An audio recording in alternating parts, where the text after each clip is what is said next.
Assalamualaikum warahmatullahi wabarakatuh. Bismillahirrahmanirrahim. Alhamdulillahirrabbilalamin. Wassalatu wassalamu ala asrafil anbiya'i wal mursalin. Wa ala alihi wa sahbihi ajma'in. Amma ba'du. Perkenalkan, nama saya Salma Nabila Ramadhani, mahasiswi dari Universitas Bhimbanggraha, Program Studi Manajemen, Fakultas Ekonomi dan Bisnis. Pada kesempatan kali ini, saya akan mempresentasikan hasil pembelajaran kami dari sesi pertama hingga sesi ketujuh pada mata kuliah perilaku keorganisasian yang diampu oleh Bapak dosen Bapak Abde Maptuhi, SEME.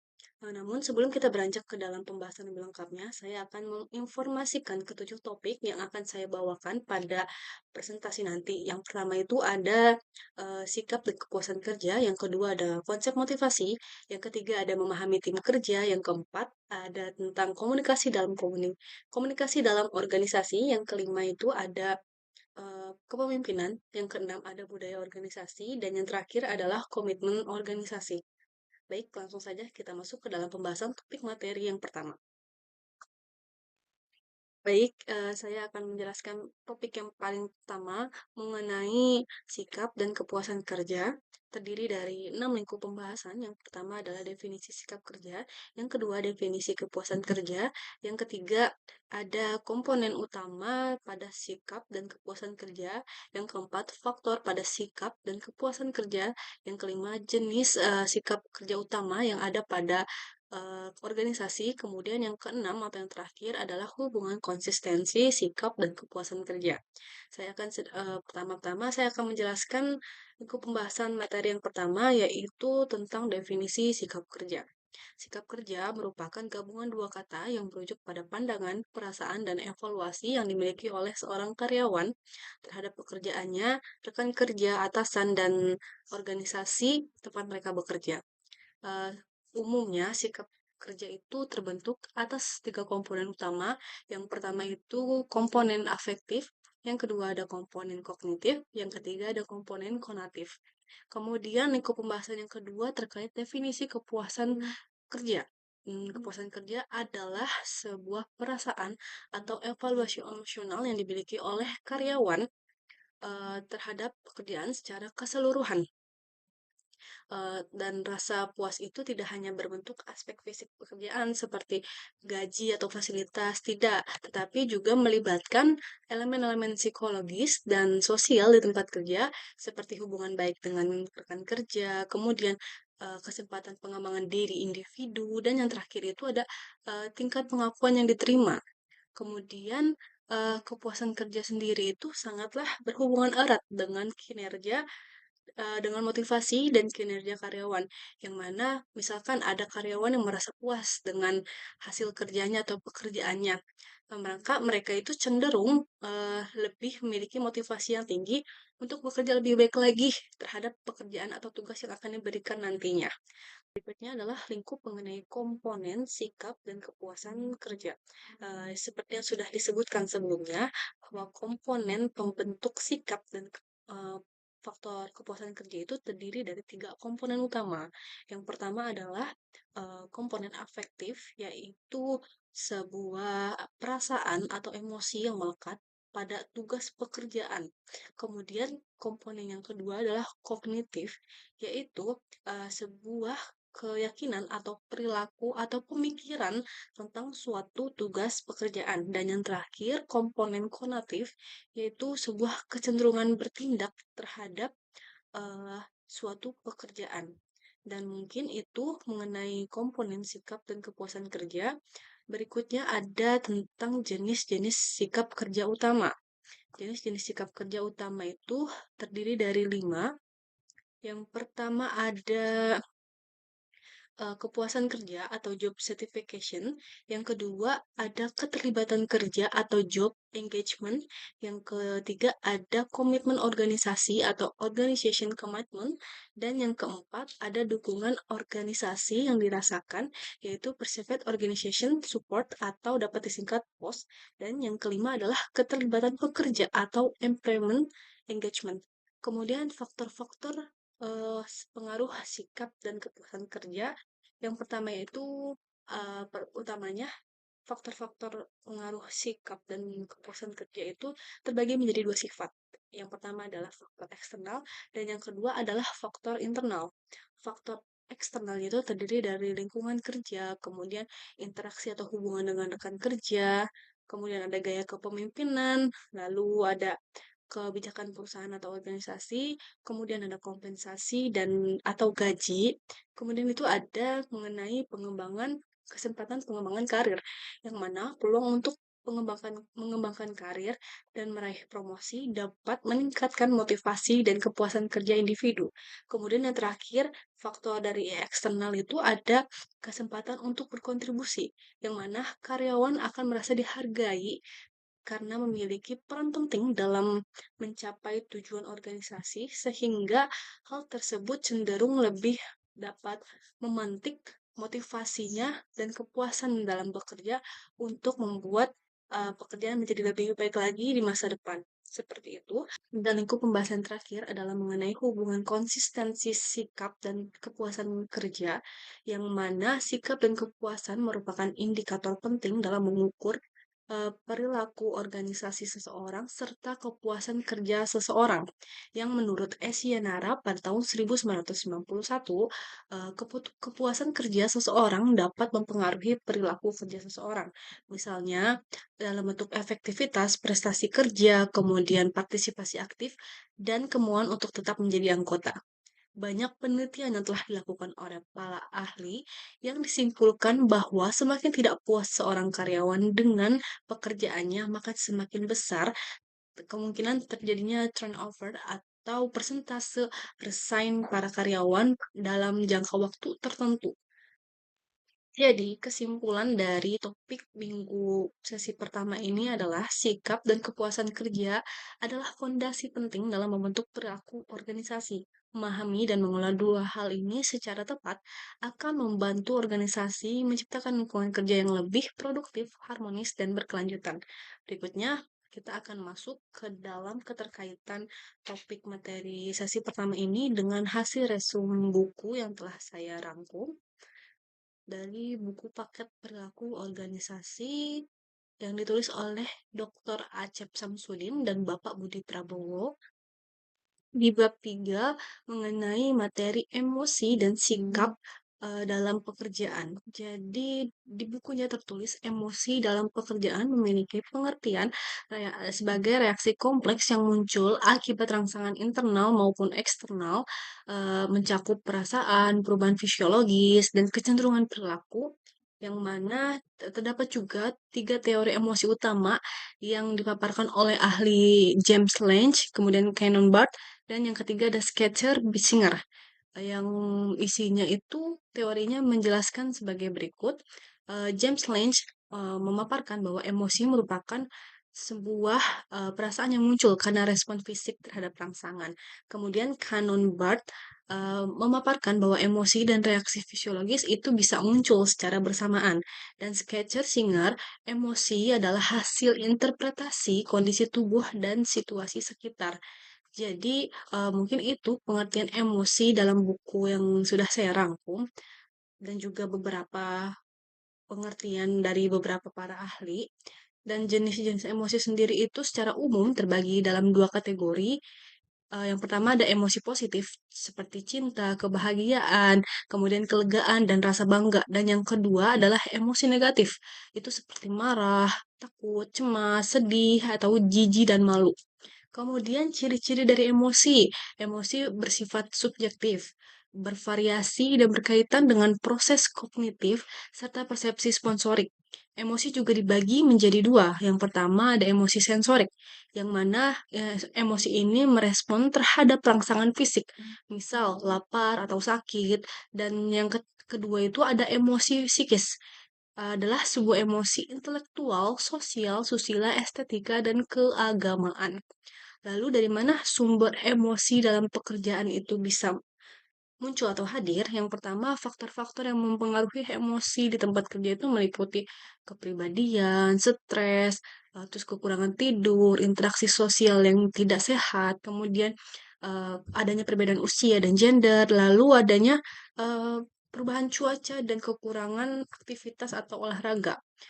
Lalu apa sih pengaruh dari emosi dalam kinerja atau pekerjaan. Pengaruhnya itu dalam organisasi, karyawan sering dihadapkan pada situasi emosional yang kompleks. Emosi yang ditampilkan bisa berbeda dari yang dirasakan. Konsepnya itu seperti felt emotion, kemudian ada displayed emotion, surface emotion, kemudian ada surface acting. Jadi seperti itu mengenai emosi dalam pekerjaan yang telah saya rangkum dari buku eh, perilaku organisasi. Lalu kemudian ada juga mengenai sikap dalam pekerjaan, yang di dalam bukunya memiliki pengertian sebagai berikut, yaitu kesiapan psikologis individu untuk merespon suatu objek atau situasi berdasarkan pengalaman, keyakinan, dan nilai yang dimiliki. Kemudian fungsi dari sikap pekerjaan ini apa sih? Menurut Smith, Byrne, dan Atkinson, sikap memiliki 5 fungsi utama. Yang pertama itu instrumental, yang kedua ada pertahanan ego, yang ketiga ada ekspresi nilai, yang keempat ada pengetahuan, dan yang kelima ada penyesuaian sosial. Fungsinya seperti itu. Lalu komponen apa aja yang terdapat dalam sikap? Yang pertama itu ada kognitif, afektif, dan konatif. Seperti yang tadi sudah saya bacakan di topik materi sesi pertama. Kemudian sikap kerja utama dalam buku ini disebutkan sebagai kepuasan kerja, partisipasi pekerjaan, kemudian komitmen organisasi, dukungan organisasi, dan keterlibatan karyawan. Bukankah sama seperti yang topik yang sudah saya paparkan sebelumnya di sesi satu? Maka dari itu, resum buku yang saya rangkum memiliki keterkaitan erat dengan materi di sesi pertama pertemuan perkuliahan kami. Lalu saya akan beranjak ke topik materi pembahasan di sesi kedua mengenai konsep motivasi. Dengan lingkup pembahasan, yang pertama itu ada definisi, kemudian bentuk, faktor, dan yang keempat itu ada motivasi dan performa kerja, dan yang terakhir ada mengenai indikator dalam mengukur motivasi kerja. Untuk lingkup pembahasan yang pertama mengenai definisi dari motivasi, jadi motivasi berasal dari kata motif yang berarti dorongan atau kekuatan dari dalam diri seseorang untuk bertindak. Menurut Michel J. Jussius, motivasi adalah kegiatan memberi dorongan kepada seseorang agar mau melakukan suatu tindakan yang diinginkan. Kemudian motivasi bukan hanya soal hasrat, tapi merupakan proses psikologis yang melibatkan sikap, kebutuhan, persepsi, dan keputusan. Dalam konteks organisasi, motivasi adalah dorongan yang membuat seseorang bersemangat dalam bekerja dan berkontribusi pada tujuan bersama. Lalu yang selanjutnya ada lingkup pembahasan mengenai bentuk-bentuk motivasi. Motivasi sendiri itu terdiri dari dua bentuk utama. Yang pertama ada motivasi intrinsik, yaitu sebuah dorongan dari dalam diri sendiri tanpa harus dipengaruhi oleh faktor luar. Misalnya, seseorang itu mau belajar mengenai hal yang belum ia bisa di suatu pekerjaan mungkin. Jadi karena memang dia merupakan seorang yang senang belajar, jadi dia memiliki keinginan sendiri untuk bisa menambah pengetahuan serta kemampuannya dalam bidang yang belum ia kuasai. Kemudian yang kedua ada motivasi ekstrinsik, yang mana ini berupa dorongan yang muncul karena pengaruh dari luar, seperti hadiah, kemudian pujian atau nilai ujian, yang fokusnya bukan pada aktivitas itu sendiri, melainkan pada hasil yang diharapkan dari aktivitas tersebut. Kemudian yang ketiga, lingkup pembahasan yang ketiga ada faktor-faktor yang mempengaruhi motivasi. Yang pertama itu dipengaruhi oleh faktor eksternal, seperti lingkungan kerja, gaya kepemimpinan, kemudian dorongan dari atasan, serta tuntutan organisasi. Faktor internalnya adalah kepribadian, tingkat pendidikan, pengalaman masa lalu atau pengalaman kerja di sebelumnya, serta harapan dan ambisi masa depan. Selain itu, motivasi juga merupakan hasil dari interaksi berbagai unsur seperti kemampuan, kebiasaan, nilai yang dianut, persepsi terhadap pekerjaan, pengaruh sosial, hingga cita-cita pribadi. Kemudian, berdasarkan penuturan ahli Chung dan Megginson, menyebut bahwa motivasi dalam organisasi sangat dipengaruhi oleh kebutuhan, tujuan, sikap, dan kemampuan. Lalu apa sih motivasi dan performa kerja? Motivasi memiliki hubungan langsung nih dengan performa kerja. Motivasi tinggi akan menghasilkan semangat, etos, keterlibatan, dan produktivitas yang optimal bagi pekerjaan.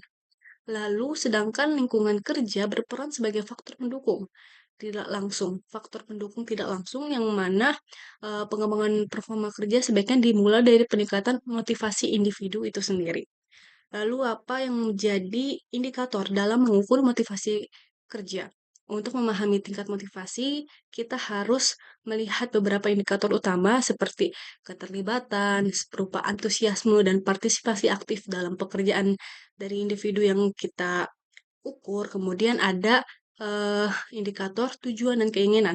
Sejauh mana seseorang memiliki kejelasan dan komitmen terhadap tujuan yang ingin mereka raih atau tujuan dalam organisasi tempat di mana ia bekerja. Lalu faktor indikator yang ketiga adalah pemikiran yang positif.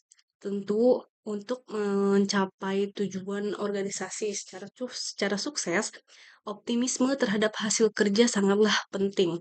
Kemudian, indikator yang keempat adalah inisiatif, yaitu kemampuan bertindak tanpa harus menunggu perintah dari atasan.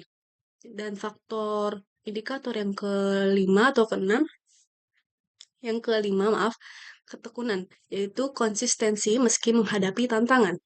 Yang keenam, ada indikator pencapaian, hasil kerja yang memuaskan atau melebihi target.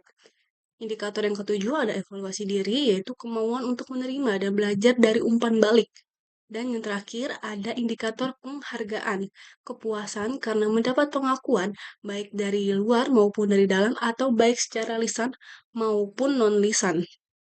Jadi, kesimpulannya adalah motivasi merupakan kunci utama dalam menggerakkan individu untuk mencapai tujuan organisasi. Motivasi bukan sekedar dorongan sesaat, tapi merupakan kombinasi kompleks dari faktor internal dan eksternal yang mempengaruhi perilaku kerja individu atau seseorang. Memahami konsep motivasi akan membantu organisasi menciptakan strategi yang tepat untuk mendorong keberlanjutan organisasi dan mencapai tujuan yang diharapkan. Berikutnya mengenai topik pembahasan di sesi ketiga mengenai memahami tim kerja yang lingkup pembahasannya terdiri dari definisi, kemudian perbedaan tim kerja dan kelompok, lalu tipe tim dan langkah menciptakan tim yang efektif, serta komposisi tim. Langsung saja ke lingkup pembahasan yang pertama mengenai definisi dari tim kerja. Tim kerja adalah kelompok individu yang bekerja sama dan menghasilkan kinerja yang lebih tinggi dibandingkan jika dikerjakan secara individu. Lalu mengenai tipe-tipe tim kerja, berbagai bentuk tim dibentuk sesuai kebutuhan organisasi. Yang pertama itu ada tim pemecah masalah, bertugas untuk mengidentifikasi dan memberi saran atas perbaikan kualitas kerja, namun tidak memiliki wewenang untuk berimplementasi. Yang kedua, ada tim yang dikelola sendiri. Kelompoknya terdiri dari 10 sampai 15 karyawan yang bertanggung jawab atas penjadwalan, pengambilan keputusan, dan penilaian kinerja sesama anggota. Yang ketiga, ada tim fungsional silang, yaitu anggota dari level hierarki yang sama, namun berasal dari divisi berbeda untuk menyelesaikan proyek kompleks dan berbagi informasi. Lalu yang keempat ada tim virtual, yaitu bekerja dari lokasi yang berbeda menggunakan teknologi seperti email, konferensi video, dan lain-lain. Efisien dalam menghimpun talenta terbaik untuk tugas tertentu. Yang terakhir ada sistem multi-tim, yaitu gabungan dari beberapa tim yang saling tergantung dan memiliki satu tujuan besar yang sama dari atasan. Dan lingkup pembahasan berikutnya ada menciptakan tim yang efektif. Langkah-langkahnya itu ada pertama menentukan faktor kontekstual, sumber daya memadai seperti informasi, teknologi, staf, dan lain-lain yang mencakup kepemimpinan dan struktur.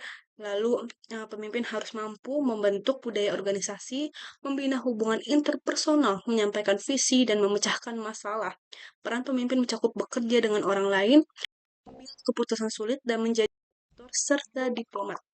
Dan komposisi tim ini termasuk ke dalam menciptakan tim yang efektif. Apa saja yang termasuk dalam komposisi tim itu pertama dilihat dari kemampuan anggota, lalu kepribadian anggota, serta cara mengalokasikan peran yang sesuai dengan tugas atau proyek yang akan dijalankan. Kemudian dengan adanya keragaman atau perbedaan dari segi usia, gender, dan pendidikan dapat memperkaya perspektif. Kemudian ukuran tim. Tim yang terlalu besar itu bisa mengurangi kohesi dan akuntabilitas, serta pemilihan anggota adalah salah satu hal penting dalam menciptakan komposisi tim yang efektif. Itu yaitu dengan cara memilih anggota yang cocok secara keahlian dan preferensi kerja tim. Yang terakhir ada variabel proses, termasuk dinamika interaksi tim seperti komunikasi, kepercayaan dan kolaborasi yang semuanya memengaruhi efektivitas kerja.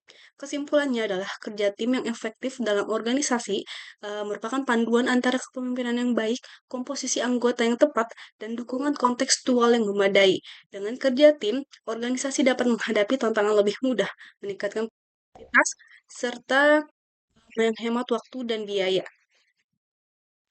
Topik materi pembahasan yang berikutnya pada sesi keempat adalah mengenai komunikasi organisasi. Terdiri dari definisi, kemudian ada faktor dan bentuk-bentuk komunikasi dalam organisasi. Lingkup pembahasan yang pertama yaitu mengenai definisi dari komunikasi organisasi. Komunikasi organisasi adalah proses pertukaran informasi, ide, dan pemikiran antar individu maupun kelompok dalam suatu struktur organisasi. Kemudian, apa aja faktor-faktor yang mempengaruhi komunikasi dalam organisasi? Ada beberapa faktor utama yang mempengaruhi kelancaran komunikasi dalam organisasi. Di antaranya yaitu saluran komunikasi formal, seperti laporan, rapat, dan memo dapat memperjelas alur informasi. Namun, jika terlalu birokratis, komunikasi bisa menjadi lambat dan kaku. Berikutnya ada faktor struktur organisasi. Struktur organisasi yang terlalu hierarkis bisa memperlambat arus informasi. Faktor yang ketiga ada spesialis jabatan. Perbedaan bidang dan istilah teknis dapat menimbulkan hambatan. Lalu faktor yang keempat ada gaya kepemimpinan. Pemimpinan terbuka terhadap umpan balik mendorong komunikasi dua arah yang sehat. Kemudian faktor yang kelima adalah budaya organisasi. Budaya itu tentu saja mendukung keterbukaan dan kolaborasi akan mendorong komunikasi yang lebih efektif. Sebaliknya, budaya yang kaku bisa menciptakan ketakutan dan kurangnya transparansi. Kemudian ada faktor yang keenam mengenai teknologi komunikasi seperti email, chat, dan platform digital yang mempermudah komunikasi, terutama dalam organisasi yang tersebar. Faktor yang ketujuh adalah hambatan psikologis dan emosional, stres, kelelahan, atau rasa tidak percaya diri dapat menghalangi komunikasi terbuka. Maka dari itu, penting untuk menciptakan lingkungan kerja yang mendukung kesehatan mental dan psikologis serta emosional dari karyawan. Kemudian masuk ke dalam lingkup bentuk-bentuk komunikasi dalam organisasi itu bisa terdiri dari komunikasi vertikal yang mana atasan memberi instruksi, kebijakan, dan evakuasi kepada bawahan, termasuk dalam komunikasi vertikal ke bawah. Lalu komunikasi vertikal ke atas adalah bawahan memberikan laporan, masukan, atau keluhan kepada atasan. Komunikasi vertikal horizontal terjadi antar individu atau tim pada tingkat yang sama, misalnya antara divisi pemasaran dan penjualan. Lalu ada komunikasi diagonal, komunikasi lintas unit, dan tingkatan yang tidak berada dalam satu garis komando. Kemudian ada komunikasi formal, mengikuti struktur resmi organisasi seperti SOP, laporan, dan notulen. Kemudian ada komunikasi informal, yaitu terjadi secara spontan seperti percakapan santai atau obrolan di sela waktu kerja. Meski tidak resmi, komunikasi informasi memperkuat hubungan interpersonal dan mempercepat penyebaran informasi. Lalu kesimpulan dari topik materi ini adalah komunikasi yang efektif adalah fondasi bagi keberhasilan organisasi. Setiap bentuk komunikasi, baik formal, informal, vertikal, horizontal, maupun diagonal, memiliki fungsi masing-masing dan perlu dimanfaatkan secara seimbang. Kemudian topik pembahasan materi pada sesi pertemuan kelima mengenai kepemimpinan dalam organisasi yang lingkup pembahasannya terdiri dari definisi, implikasi, faktor-faktor, serta tipe-tipe dalam kepemimpinan organisasi. Lingkup pembahasan yang pertama mengenai definisi, kepemimpinan adalah proses memengaruhi, membimbing, dan memberi contoh oleh pemimpin kepada anggotanya untuk mencapai tujuan organisasi. Lalu implikasi kepemimpinan yang efektif adalah dengan melibatkan orang lain atau istilahnya followers. Tidak ada pemimpin tanpa adanya pengikut atau anggota yang akan dibimbingnya. Kemudian ada menggunakan kekuasaan dengan bijak untuk mengunggah semangat dan meningkatkan kinerja bawahan. Diperlukan kekuasaan yang bijak, adil, dan setara bagi para anggota. Selanjutnya ada membangun karakter pemimpin sejati yaitu dengan sifat-sifat seperti berintegritas, komitmen, compassion atau bertanggung jawab, kemudian berpengetahuan, serta percaya diri dan mampu meyakinkan serta menjalin hubungan dengan siapa saja. Faktor-faktor yang mempengaruhi kepemimpinan. Nah, yang pertama itu ada karakteristik individu seperti kepercayaan diri, integritas, empati, dan pengalaman. Lalu berikutnya adalah lingkungan organisasi, budaya organisasi, struktur hierarki, dan kebijakan internal mempengaruhi bagaimana pemimpin berinteraksi dan mengambil keputusan. Lalu berikutnya ada situasi dan kondisi. Pemimpin harus fleksibel, mampu beradaptasi dan menghadapi krisis, perubahan atau tekanan target kerja. Berikutnya adalah anggota tim. Pemimpin yang memahami kekuatan, kelemahan, dan motivasi anggota timnya akan lebih efektif dalam mendelegasikan tugas dan menjaga semangat kerja. Faktor yang terakhir adalah tuntutan eksternal. Perubahan pasar dan persaingan bisnis menuntut pemimpin untuk tanggap terhadap dinamika eksternal demi menjaga relevansi organisasi. Lalu tipe-tipe kepemimpinan berdasarkan Kurt Lewin. Yang pertama ada autokratis, ada demokratis, kemudian ada laissez-faire, yaitu pemimpin memberi kebebasan penuh pada bawahan untuk menyelesaikan tugas sesuai inisiatif masing-masing dengan sedikit intervensi. Lalu kesimpulannya adalah pemimpin merupakan kunci dalam organisasi karena keberhasilan tim bergantung padanya. Kepemimpinan lahir dari pendidikan yang baik dan mampu memberdayakan anggota dan mengajarkan tugas dengan tanggung jawab serta integritas. Topik materi pembahasan berikutnya pada sesi ke-6 mengenai budaya organisasi terdiri dari lingkup definisi, kemudian jenis-jenis, ada faktor-faktor pembentuk, indikator, ciri, fungsi, dan dampaknya. Yang pertama, mengenai definisi dari budaya organisasi, ialah sebuah nilai dan norma yang dijalankan sesuai dengan lingkungan tempat organisasi tersebut beroperasi. Jenis-jenis budaya organisasi ada klasik, yang mana menekankan struktur dan prosedur ketat.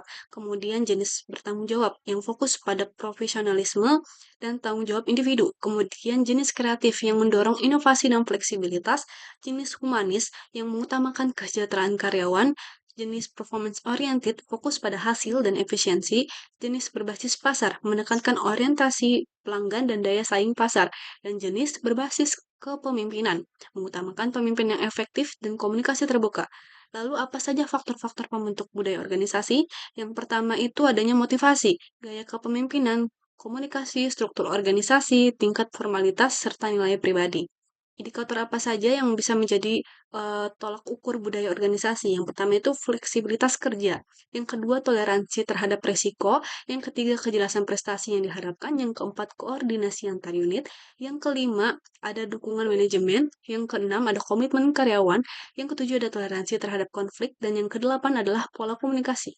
Ciri budaya organisasi yang kuat itu identitas organisasinya tentu jelas, kemudian status karyawannya resmi, kemudian visi dan misi terarah, manajemen yang terbuka, aktivitas organisasi yang terstruktur, perhatian terhadap kesejahteraan karyawannya. Lalu fungsi budaya organisasi. Yang pertama menurut Priasmoro pada tahun 2000 adalah membentuk etika dan disiplin kerja, mengarahkan pengembangan bisnis, mendorong produktivitas dan kreativitas, lalu menjamin mutu produk dan layanan, memotivasi karyawan, menunjang strategi SDM dan struktur organisasi. Dampak apa dari budaya organisasi terhadap operasional kerja? Yang pertama itu adalah meningkatkan loyalitas dan moral karyawan. Yang kedua ada mempercepat adaptasi terhadap perubahan dan menguatkan identitas organisasi. Namun jika tidak dikelola dengan baik, bisa menimbulkan konflik nilai, komunikasi tidak sehat, atau resistensi terhadap perubahan. Kesimpulannya adalah budaya organisasi merupakan sistem nilai keyakinan dan norma yang membentuk perilaku anggota dalam organisasi. Budaya yang kuat mampu meningkatkan rasa memiliki, loyalitas, serta motivasi kerja karyawan. Ia juga menjadi pedoman dalam pengambilan keputusan dan penyelesaian masalah. Oleh karena itu, sangat penting untuk menciptakan lingkungan kerja yang produktif dan harmonis. Baik, topik materi yang terakhir pada sesi Pertemuan ketujuh mengenai komitmen organisasi. Yang pertama definisi dari komitmen adalah keterikatan seseorang terhadap sesuatu yang dijalankan secara konsisten sebagai bentuk tanggung jawabnya. Kemudian jenis-jenis dari komitmen organisasi itu ada tiga. Yang pertama ada komitmen afektif, merupakan sebuah rasa cinta dan kebanggaan terhadap organisasi dari diri karyawan. Komitmen yang kedua itu ada komitmen berkelanjutan, yang mana bertahan karena pertimbangan biaya atau risiko jika kemudian ada komitmen bertahan karena rasa kewajiban moral atau norma sosial. Kemudian faktor-faktor yang mempengaruhi komitmen organisasi. Yang pertama itu ada faktor dari individu, meliputi lama bekerja, kepuasan kerja, harapan karir. Kemudian yang kedua itu ada faktor organisasi, meliputi gaya kepemimpinan, budaya dan lingkungan kerja, sistem imbalan, pengembangan dan pelatihan, keamanan kerja, serta work-life balance, yang mana fleksibilitas kerja dan keseimbangan hidup itu menjadi salah satu faktor untuk memperkuat komitmen karyawan. Berikutnya ada indikator komitmen organisasi. Komitmen yang kuat dapat dikenali melalui 6 indikator. Yang pertama ada loyalitas tinggi, yang kedua ada kepatuhan terhadap visi dan nilai organisasi, yang ketiga ada keterlibatan aktif dalam pekerjaan, yang keempat ada keinginan berkontribusi, yang kelima ada kerjasama yang baik, dan yang terakhir adalah absensi dan turnover yang rendah. Jadi, kesimpulan dalam komitmen organisasi adalah fondasi penting untuk menciptakan lingkungan kerja yang produktif, harmonis, dan berkelanjutan. Ketika karyawan merasa terhubung secara emosional, rasional, dan moral dengan organisasi, maka mereka akan memberikan kinerja terbaiknya dan demi tercapainya visi dan misi organisasi. Kesimpulan dari presentasi ini adalah mempelajari perilaku individu dan kelompok dalam organisasi sangatlah penting untuk menentukan efektivitas kerja dan keberhasilan organisasi itu sendiri. Dimulai dari pentingnya sikap dan kepuasan kerja hingga komitmen organisasi yang bisa membantu kita belajar bahwa persepsi positif terhadap pekerjaan dapat meningkatkan motivasi dan produktivitas. Yang secara keseluruhan, pemahaman tentang faktor-faktor ini dapat membantu menciptakan lingkungan kerja yang sehat, positif, produktif, dan berkelanjutan. Baik, mungkin itulah rangkuman saya terkait hasil 7 pertemuan pembelajaran perilaku keorganisasian. Terima kasih kepada Bapak dosen dan teman-teman yang telah menyimak presentasi saya sampai selesai. Mohon maaf untuk segala kekurangan yang ada. Demikian saya akhiri video ini dengan wabillahi taufik wal hidayah. Wassalamualaikum warahmatullahi wabarakatuh.